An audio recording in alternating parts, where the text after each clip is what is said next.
Okay, kung kayo may phobia o takot na ma-inlove dahil sa mga masasakit at physical and mental and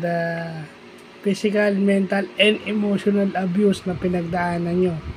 Kung kayo ay may trauma ng magkarelasyon o magkajowa, ang tawag pala dyan is philophobia. Okay? Wala akong itatag. Pero yun yung sinasabi dun sa fear of falling in love or making emotional attachment. So yun pala yung fear dyan. Fear kasi meron ka ng karelasyon dati, pero dahil sa mga trauma pinagdaanan mo or sa trauma, yung minsan sa mga kaibigan, kakilala at kamag-anak mo, minsan ayaw mo nang magaya ka ron. Yun, may phobia.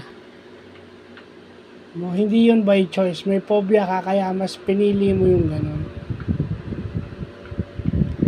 Alam naman natin yan eh. Pero hindi ko pa alam yung philophobia na yan. Bago lang yan. So, yun lang po.